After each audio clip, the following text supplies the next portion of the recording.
Well, hello everyone. I'm Kent Smith and I'm in Abilene, Texas, and I am so delighted and honored to be with you all today.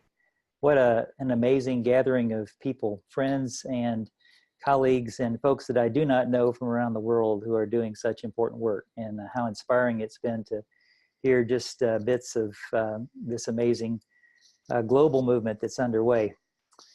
I am really delighted to be with you today, and I want to talk about the reasons behind, and really one reason in particular behind sociocracy that maybe has not gotten as much attention as it deserves. But I think many of the things we've been hearing illustrate it in really powerful ways. And perhaps in this conversation, you'll come away with some fresh tools for explaining this important work, this important approach to life, which it really is to others. So I began my journey into the sociocratic world about 8 years ago. I'd been running, along with my wife, a graduate program training young adults in how to live sanely in life together. The upshot of a lot of years of doing that was that we realized after a good long stretch there that we had really come to a place of limitation in what we could do with students. Students were coming to us from all over the country, from all over the world. We were working with them in tight cohorts of 6 to 12 for a year or two. But what we realized as we were going along is that a lot of these people really didn't have a clue about how to work together. They didn't understand the basics of working through conflict in constructive ways. They didn't understand how to make decisions together. They didn't really have a vision for life together in intergenerational, interdependent communities of purpose and of love. And so as we got further into that process, we began to say to each other, you know, what we really need to do, instead of just trying to start from scratch with these guys, we need to do this ourselves. So I began with a couple of folks here to look into intentional communities that are doing good work around the world, and especially focused on 11 communities here in the United States. While I was doing that, I was looking for governance systems, and I kept running into communities that were saying things like, yeah, we tried consensus for a while, and the way that worked out for us is that it became a great brain drain. You've probably seen that in your own situations. One person, regardless of their motivation or involvement or understanding of the issue, could block it, and so people began to leave our community.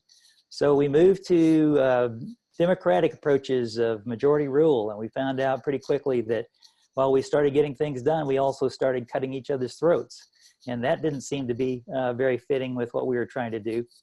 And sometimes we threw up our hands and just said, hey, Joe, you're a great person, you're smart, lead us and we'll follow. But that worked only until it didn't work. And there are always moments where whoever the leader appointed was did not seem to reflect the wisdom of the group very well. And then we discovered sociocracy. So I kept running into those kinds of comments. And finally, I thought there must be something to this. So I contacted John Buck, and John invited me very kindly out to meet several people, Diana Leaf Christian and Jerry Koch Gonzalez, and got to know some wonderful people, and in the process became wholeheartedly sold on the reality that sociocracy works. It works for a whole host of reasons, and we've been hearing about some of those obviously already this morning. Many of us know those kind of intuitively. It works because people who have a voice are enfranchised as opposed to disenfranchised. They don't throw sand in the works, they contribute to the solutions. And there's a lot of reasons that we could give that kind of function sort of at that, this works. But now I've been in the process for 7 or 8 years. I've been working with nonprofit groups and faith-based communities and faith-based organizations providing consultancy. And the longer I sit with this amazing approach to reality, the longer I talk about it and teach others and observe how it's working out in our own intentional community, the more I've come to believe that there is a reason below those reasons, a reason behind those reasons for why sociocracy works. And so in the little bit of time we've got here today, I want to just share a bit of that with you.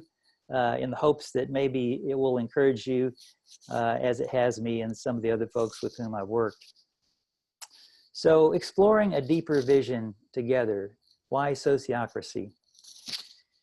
One of the most powerful realities I think we can absorb and understand is that people are not merely objects. People are gifts.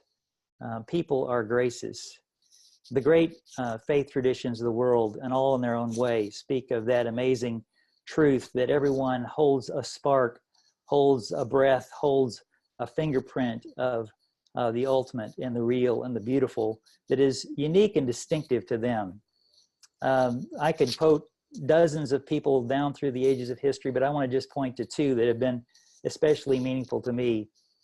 Frederick Buechner, a well-known author in the last century, put it this way. He said, your calling is the place where your deep gladness meets the world's deep need. And I hope you sense in that little statement the reality of people as a gift, people as a grace, because there is a place for all of us. We just heard about this amazing story of a young man, empowered, passionate, giving himself in a way that has been transformative. And in the middle of this process of empowering people, each person has a grace to give. It's hard work. It's intense. It demands everything of us, but it meets profound and deep needs. And there's a place for all of us, Buechner says, where our deep gladness meets that deep need in the world. And that, he says, is the place of our calling. I like also the words of the important moral theologian and philosopher Howard Thurman, who is a great mentor to Martin Luther King and many others. Here's how Thurman said it. He said, don't ask yourself what the world needs. Ask yourself what makes you come alive. Then go do that. Because what the world needs is people who have come alive. Again, in the middle of that important idea is the truth that there is something in you, there is something in me, there's something in every single human being that leads us to life and to joy. And as we enter into that place of life and joy, we become ourselves an amazing contributor to life, the wider life that is around us, the wider life that we touch. And that idea, the idea that people are gifts, people are grace, I think coupled with this whole notion of grace as a possible way to even think about our culture is really powerful. For me, one of the most interesting windows into this idea is found in the ancient Greek language, where the word for joy is at the root of both gift and gratitude. Here's how it works out. So the word is kar, the way we'd pronounce it in English is kar. Kara is the Greek word for joy. Charis is a gift, a grace, that which brings joy. And Eucharistia is gratitude, joy returned. So my little granddaughter that Karen and I are raising took a walk with us recently in our back roadway. And as we were walking along, Natalia was picking wildflowers, little spring wildflowers. And when she'd picked a whole cluster of them, she handed them to Karen, my wife, and said, here, Mim, I wanted to give these to you. Now you can kind of picture the scene. Here's a little girl giving what she has to give, something that she sees as beautiful, and handing it to someone that she loves. And what happened was that Karen said, oh, Natalia, those are beautiful flowers. Thank you so much. Now that is humanity in a nutshell right there. When we are at our best, we are giving what we have in love to someone to bless them, to encourage them, to help them. And the response inevitably is gratitude. It's joy returned. So joy is really the culture of love. You know, if you stop and think about it, this may be the only truly regenerative reality in the universe. Our sun is dying down. Our solar system is winding down. Our galaxy is winding down. The universe is spreading on out. And without getting into all the possible scenarios of that, it looks like things are slowing down. We don't know for sure that there's anything that's really regenerative, but it turns out that this simple pattern, giving a gift to bless another, brings more joy. You start with a gift, it brings joy to the giver, it brings joy to the receiver, and when the receiver returns the joy, there's more joy than there was when you started, right? Sometimes I tell my students, love grows in the dance of joy between grace and gratitude. So what if this whole story is a grand story of the one thing that never goes away, the one thing that regenerates and always grows deeper, that being love. Love expressed in concrete, tangible, simple gifts. Well, to me, that brings us to what I think is a wonderful way to think about sociocracy.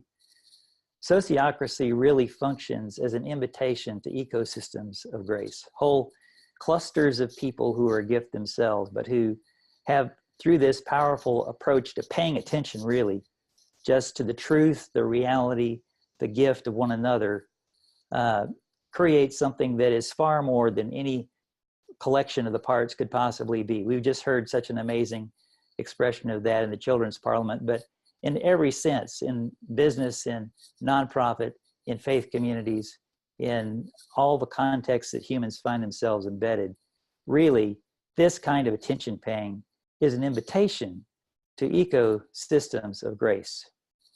And so I would submit to you that a deeper reason, maybe, for us to think about why sociocracy is that sociocracy, because it really is a set of tools to pay attention, deep attention, to see you, to understand you, to value being with you, to hear you, and to affirm we can move forward together. Sociocracy can hold our attention in the rhythms of profound respect that undergird ecosystems of grace, a whole lifestyle of love. Well, I want to wrap up with one last story here. Last Friday, I was with a group of our students. Since the days when we were working only with graduate students, we're now working with undergrad students and graduate students across all the colleges. So we have an amazing collection of different kinds of people, social workers, teachers, business people, folks in the helping and healing professions. And we are gathered around the pond out at the Eden Center for Regenerative Culture. It was towards sunset, and the chorus of the frogs was kind of beginning, that does in the evenings at this time of year. And we were just kind of quietly talking among ourselves. This is probably the last time this group will be together out on the land, because they've been together, some of them for 2 years or more, and they're about to graduate. But we were listening to the chorus of the frogs, and we were just kind of talking about what a soothing and delightful sound that is. And after a bit, the first of our season's whippoorwills, this wonderful night bird that makes its plaintive call all across North America, began. And so we got to hear the whippoorwills calling. And just as we were beginning to finish talking about the whippoorwill call, we began to hear the coyotes off in the distance. And I got to thinking, what an amazing illustration of the idea that in every niche, in this case, whether it's in the water, whether it's in the sky or on the land, there are voices that contribute to the ecosystem, voices that need to be heard, voices that are so powerful, so important, so critical for the health of the whole. And isn't it great that in sociocracy, we have a tool, a methodology, a way of paying attention to each of those voices, of creating truly ecosystems of grace where every part matters, every voice is heard, and everyone is valued for the gift that they have to bring. Well, that's all I had to say. I want to invite you to correspond with me if you'd like to talk more about this. Again, what an honor and a pleasure to get to spend just a few minutes with you all today in the middle of so many important conversations. Thanks for the invitation. So glad to get to be with you.